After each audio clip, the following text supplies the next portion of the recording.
आपल्यावर आज असे उद्यमी आहेत की ज्यांनी त्यांची जर्नी अगदी शून्यातून सुरू केली. ती कशी सुरू केली, त्यांनी त्यातनं काय अचीव केलं, कसं अचीव केलं, कुठले कुठले ट्रेड केले, कसे ट्रेड केले, हे आपण समजून घेणार आहोत. आत्तापर्यंत किती ट्रेड केलेत तुम्ही माझे आतापर्यंत 7 ट्रेड झालेली. आणि कुठल्या कुठल्या देशांमध्ये? जो पहिला जो ट्रेड होता माझा केनियाला झाला होता. त्यानंतर मी साऊथ अमेरिकाचा ट्रेड झाला माझा. सो या सगळ्या तुमच्या पूर्ण सिस्टीममध्ये उद्यमी महाराष्ट्राचा काय रोल राहिला आहे? उद्यमी महाराष्ट्र जेव्हापासून मी कनेक्ट झालो तेव्हा मला बिझनेस समजला की मी असं विचार करतो की जर समजा तुम्ही नसते किंवा उद्यमी महाराष्ट्र नसतं तर मी आज इकडं नसतो, इम्पोर्ट एक्सपोर्टमध्ये बी नसतो. की आत्ता जो विचार करत असेल की आपला व्यवसाय चालू करायचा, पण करू की नको, जमेल की नाही, अशा युवकांना, युवतींना तुम्ही काय सांगाल? आत्ताच्या या कम्युनिकेशनमधनं मला जे शिकायला मिळालं ते म्हणजे धाडसी निर्णय घेणं. नमस्कार, जय महाराष्ट्र. मी डॉक्टर ओमकार आरिमाळे. आजच्या एपिसोडमध्ये म्हणजेच द उद्यमी महाराष्ट्र शोच्या एपिसोडमध्ये आपल्यावर आज असे उद्यमी आहेत की ज्यांनी त्यांची जर्नी अगदी शून्यातून सुरू केली. ती कशी सुरू केली, त्यांनी त्यातनं काय अचीव केलं, कसं अचीव केलं, कुठले कुठले ट्रेड केले, कसे ट्रेड केले, हे आपण समजून घेणार आहोत. द उद्यमी महाराष्ट्र शोमध्ये माझ्याकडनं शिकून ज्यांनी व्यवसाय चालू केलेत त्या लोकांबरोबर मी कनेक्ट करतो आणि त्यांच्याकडे समजून घेतो की त्यांनी त्यांची जर्नी व्यवसायाची कशी अचीव केली आणि त्यामध्ये त्यांना काय अडचणी आल्या, त्या अडचणी त्यांनी पार कशा केल्या, त्यांचं बॅकग्राऊंड काय होतं, अशा अनेक गोष्टी समजून घेतो. हा पॉडकास्ट करण्याचं कारण एकच आहे की तुमच्यासारखे अनेक लोक आहेत की ज्यांना वाटत असेल मला व्यवसाय करायचा आहे, पण त्यांनी अजूनही निर्णय घेतला नसेल. हे लोक ज्यांच्यावर मी कम्युनिकेट करतो हे लोक ते आहेत की ज्यांनी निर्णय घेतला. सो आज आपण आपल्या आजच्या गेस्टबरोबर कनेक्ट करणार आहोत आणि समजून घेणार आहोत की त्यांनी त्यांची जर्नी कशी अचीव केली. सो नमस्कार, धन्यवाद आजच्या पॉडकास्टमध्ये आल्याबद्दल. तुमच्याबद्दल थोडंसं सांगा ना प्लीज. तुमचं नाव, कुठून आलात, कुठला जिल्हा? माझं नाव निखिल राजू चौधरी. मी राहणार सिंदखेड राजाचं आहे, डिस्ट्रिक्ट बुलढाणा. तिथनं येतो मी. आणि काय करत होतात आधी? ॲक्च्युली मी 12वी झाल्याच्यानंतर माझं इंजिनिअरिंगला ॲडमिशन घेतलं होतं. त्यानंतर मी इंजिनिअरिंग माझ्यातून सोडून दिलं होतं, ड्रॉपआउट आहे इंजिनिअरिंगचं. ओके. मग वडिलांसोबत शेतीमध्ये काम करत होतो. आमच्या घरी थोडं हायड्रोपोनिकची शेती वगैरे करतात माझे वडील. मग त्याच्यामध्ये त्यांना हेल्प करायचो मी. मग त्यानंतर मला काहीतरी असं नवीन करायचं, बिझनेस करायची एक हे होती. तर असंच मी एकदा रील स्कोअर करत असताना तुमची रील दिसली मला. त्यानंतर मी माझ्या 1-2 फ्रेंडला बोललो की आपण जाऊ, करू. आम्ही 2 जण आलो होतो. अच्छा. त्यानंतर मी सप्टेंबर TT अटेंड केलं होतं. सप्टेंबर 2024. अच्छा. हां, सप्टेंबर 2024ला अटेंड केलं होतं. सो त्यानंतर मग जर्नी कशी राहिली उद्यमी महाराष्ट्रासोबत? मी 3 दिवसाचं सेशन अटेंड केलं. त्यानंतर मी लास्टला तुम्हाला भेटलो. माझं थोडं प्रोडक्ट वगैरे दाखवलं होतं. तर व्यवस्थित वाटलं त्यावेळेस मला की आपण करायला पाहिजे. पण घरी गेल्याच्यानंतर थोडं वाटलं की नाही, अवघड आहे. आणि थोडं अमाऊंट पण तुम्ही ज्यावेळेस दाखवल्या होत्या की प्रोडक्ट वाईज किती अमाऊंट लागते, तर त्या हिशोबानं थोडं माझ्याकडं इन्व्हेस्टमेंट नव्हती, भांडवल नव्हतं. हां. तर मग 2-3 महिने असेच गेले माझे, विचार करण्यातच गेले. पण मी ते सेशन वगैरे परत अटेंड करायचो तुमचं. मग जानेवारी 2025ला 25 तारखेला माझी कंपनी रजिस्टर केली. अच्छा. मी प्रायव्हेट लिमिटेड करून टाकली मग रजिस्ट्रेशन. त्यानंतर मग डॉक्युमेंटेशनचं चालू झालं माझं. आणि डॉक्युमेंटेशनला मला जवळपास 2 महिने लागले. ते बँक अकाउंट काढायला बी 1 महिना गेला होता माझा. आमच्या इकडचे काही HDFCवाले ते काढून देत नव्हते. मी इकडं जालन्या साईडचा HDFC बँक होती, त्यांच्याकडून करून घेतलं. त्यानंतर माझं ED कोड रजिस्ट्रेशन, पोर्ट रजिस्ट्रेशनची प्रोसेस चालू झाली. मला काही अडचणी आल्यात मी टीमसोबत शेअर करायचो. ते टीम मला सगळे सांगायचं. तोपर्यंत तुम्ही PMP मध्ये नव्हतात? नाही, PMP मी केलंच नाही सर. असं केलंच नाही? मी फक्त TT केलेलं आहे. मग त्यावेळेस मला टीम सगळं सांगायचं की तुम्ही असं करा, तसं करा. मग मी आपल्या तृप्ती मॅम CA त्यांच्याकडं कनेक्ट झालो आणि त्यांच्याकडून पोर्ट रजिस्ट्रेशन वगैरे ती प्रोसेस चालू केली. मग त्याच्यानंतर मेमध्ये मला पहिली ऑर्डरचं हे झाली, म्हणजे मेल करायचो. तर त्यावेळेस ज्या 3 दिवस TT मध्ये दिलेल्या सिस्टम त्याच तुम्ही वापरल्या? हां, त्याच. ओके. मी काय करायचो, वेबसाईट काढायचो आणि वेबसाईटमधून त्यांचे सपोर्टला मेल करायचो आणि लिंक्डइनला त्यांना कनेक्ट करायचो. त्यानंतर मग मला पहिली लीड भेटली मेमध्ये. मग त्यानंतर ते चालू झालं सगळं. त्यांनी मला बाय एअर मागितलं. काय प्रोडक्ट होतं? माझं मशीन होते 3 मशिनरी. ओके. मी टोटल मशिनरीमध्येच ट्रेड केले आतापर्यंत. इंजिनिअरिंग? हो, इंजिनिअरिंग गुड्स. ते मेकॅनिकल असल्यामुळं मला ते थोडं मशीनबद्दल माहिती होतं. अच्छा. हां. मग त्याच्यानंतर मी ते बाय एअरचं मला रजिस्ट्रेशन करावं लागलं.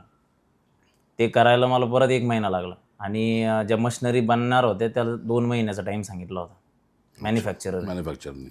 तर त्यांना पण ते तेच प्रोडक्ट पाहिजे होतं. तर मी त्यांना रिक्वेस्ट केली मॅन्युफॅक्चररला जाऊन की थोडं लवकर द्या, माझं पण पहिलीच ऑर्डर आहे, असं तसं सांगून थोडं त्यांनी मला 1.5 महिन्यामध्ये दिलं ते बनवून. ओके.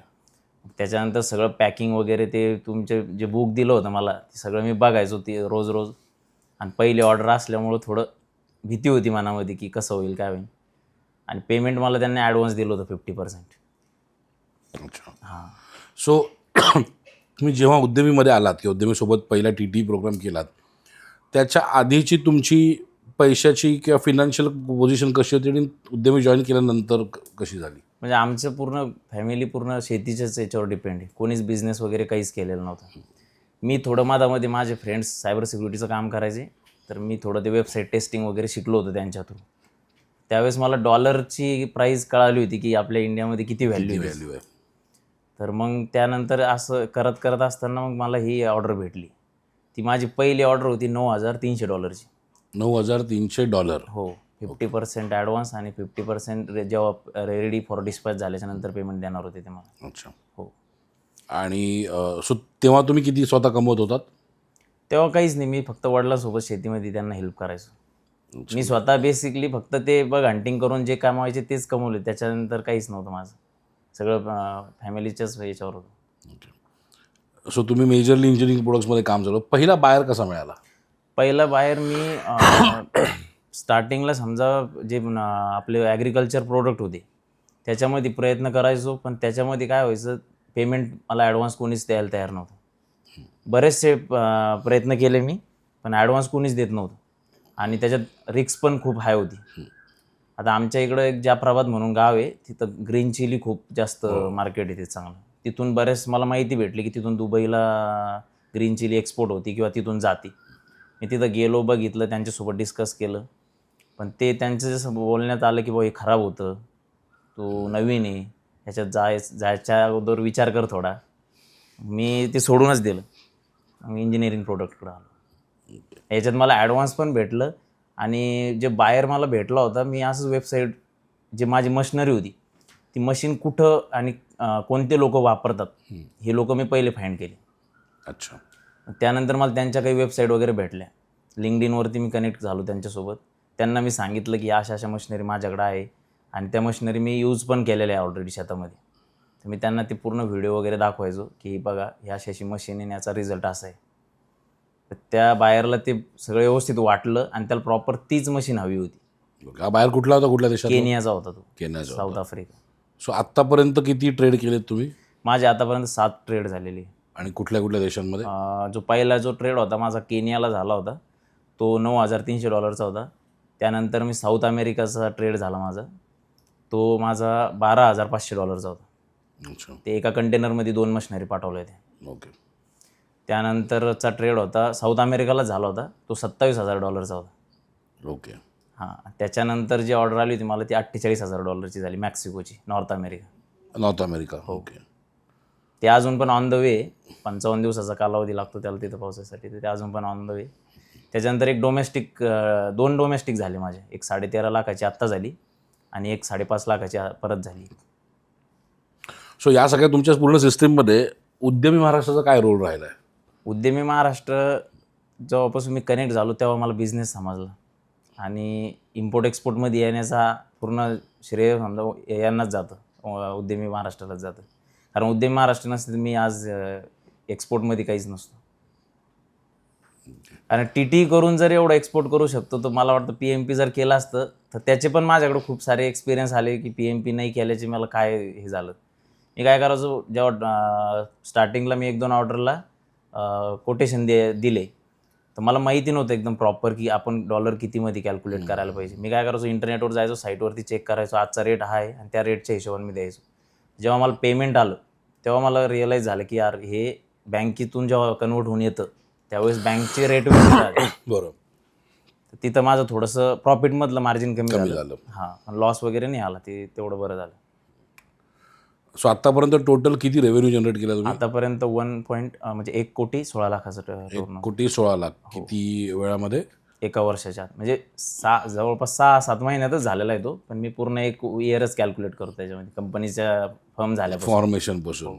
सो 6-7 महिन्यामध्ये 1,16,00,000. हो. पुढच्या 5 वर्षानंतर स्वतःला कुठे बघताय?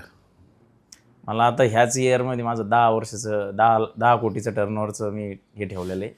अच्छा. हां. आणि या एका वर्षामध्ये 10 एका वर्षामध्ये 10 कोटीचं टर्नओव्हर करायचं आहे मला. आता माझे 3 ऑर्डरचं काम चालू आहे. एक नायजेरियामध्ये चालू आहे, जिथे पूर्ण प्लांट सेटअप करायचं आहे त्यांना. त्यांच्यासोबत पूर्ण डिस्कस वगैरे झालं आहे, कोटेशन वगैरे पण दिलं आहे. कोटेशनची व्हॅल्यू जवळपास $80,000 झाली. $80,000. हो. ते फ्लोअर मिलचा पूर्ण सेटअप देतोय आपण त्यांना. ओके. हां. सो आता हे बायर शोधता कसे तुम्ही? मी लिंक्डइन थ्रू आणि दुसरं वेबसाईट. मी वेबसाईट कुठली? वेबसाईटमध्ये काय करतो, मी वेबसाईट जवळपास 100-150 वेबसाईटचा पूर्ण डाटा कलेक्ट करतो. अच्छा. आणि मग मी त्या प्रत्येक वेबसाईटवरती जाऊन त्यांचे जे CEO वगैरे ज्या मालक आहे त्यांचे म्हणजे कंपन्यांची वेबसाईट. कंपनीचे, हां, त्यांचे जाऊन पहिले मी बघतो की कंपनी कशात काम करते. मग त्या कंपनीच्या कामाच्यानुसार मी त्यांना मशिनरीचे वगैरे मेल करतो आणि लिंक्डइनला पण त्यांना टाकत राहतो. म्हणजे थोडक्यात जे TT मध्ये सांगितलं ते पूर्ण तुम्ही हो, सेम ॲज इट इज. मी तुम्हाला आता जे तुझी विचारतोय तो छोट्यातल्या छोट्या गोष्टी ज्या लोकांच्या लक्षात नाही राहत त्या तुम्ही फॉलो करता, ज्या मी सांगितलेल्या हो आहेत. हो हो, त्याच.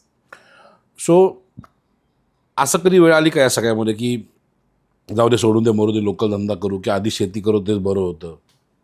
नाही, जेव्हा मी इथून TT करून गेलो होतो ना, त्यावेळेस ते 2-3 महिने माझ्यासाठी खरंच तसे होते की आपल्या बसची बात नाही, म्हणलं ही एक्सपोर्ट आहे आपलं नाही आहे. कारण की जेव्हा त्या गोष्टी सगळ्या मी बघितल्या होत्या, त्याच्यानंतर मी सुरुवात करायचा प्रयत्न केला. माझे जे मित्र होते ते पण म्हणे, नाही म्हणे आपण कंपनी रजिस्टर डायरेक्ट नको करू, कारण की सोपं नाही म्हणे.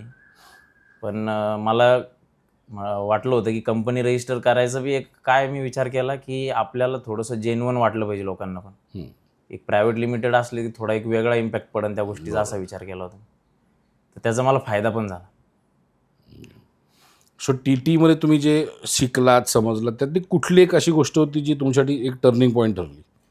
TT मध्ये मला जे 3 दिवसाचे ज्या पण ॲक्टिव्हिटी तुम्ही ज्या ठेवल्या होत्या, त्या ॲक्टिव्हिटी पण मला चांगल्या हे झाल्या आणि सगळं त्या विचार करूनच मी ते केलं सगळं.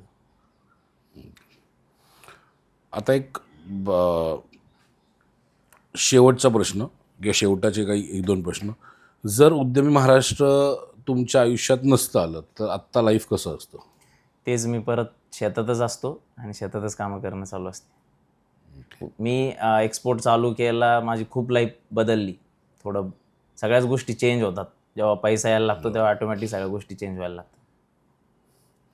सो आधीचे तुम्ही आणि आत्ताचे तुम्ही याच्यामध्ये काय फरक आहे? खूप फरक झाला. लोकांचं बघण्याचा पण नजरिया चेंज झाला आणि घरच्याला पण प्राऊड फील वाटते की आपण सगळे शेतीत असताना जर यानं नवीन काहीतरी केलं. आणि आज त्यांना पहिले असंच लोक सांगायचे, नाही एवढं सोपं नाही आहे ते, असं तसं बऱ्याच गोष्टी घडल्या. आणि आम्ही इकडं ग्रामीण भागात असल्यामुळे थोडं लोकांना वाटतं की आपण नाही करू शकत. बरोबर. पण आता त्यांना वाटतंय की नाही खरंच केलं म्हणून थोडं. सो आईवडिलांना काय वाटतं? आईवडील काय बोलतात? आता आईवडिलांचं चालू आहे, मी त्यांना सांगतोय घराचं प्लॅनिंग केलं आहे, घर मी स्वतः मीच बांधतो, तुम्ही काही पैसे वगैरे काही लावू नका. चालू आहे आता असं. तर त्यांना चांगलं वाटू राहिलं की नाही आता करू राहिला, स्वतःच्या पायावर उभं राहायला. आणि मोठी अमाऊंट, थोडं टर्नओव्हर वगैरे ते सांगितलं की त्यांना वाटलं की नाही चांगलं झालं. सो कधी असं नाही वाटलं की म्हणजे जे युजली होतं की मी शेतकऱ्याचा मुलगा आहे तर मी शेतीचे प्रोडक्ट एक्सपोर्ट करेन? शेतीत करत असताना ते जे शेतीमध्ये जे माझ्या वडिलांना चालू केलं होतं ते सगळं हायड्रोफोनिक वगैरे होतं, तर ते पण सगळं थर्ड पार्टी एक्सपोर्टच व्हायचं बाहेर. अच्छा. तर त्याच्यामध्ये कोकोपीट वगैरे सगळं यूज करायचे आणि मी त्याचं सगळं फल्टिक्रेशन वगैरे जे पण काय असायचं ते मी सगळं बघायचो. तर ते बघून मला असं वाटायचं की नाही आपण पण कुठेतरी काहीतरी केलं पाहिजे. तर त्याच्यातूनच मला आयडिया भेटली की आपल्याला एक्सपोर्टची आयडिया. तर समजा मी ते बघूनच की तुमचं हे करूनच आलो होतो, पण असं डोक्यात होतं की काहीतरी बिझनेस करायचा याच्या थ्रूच आपण. अच्छा.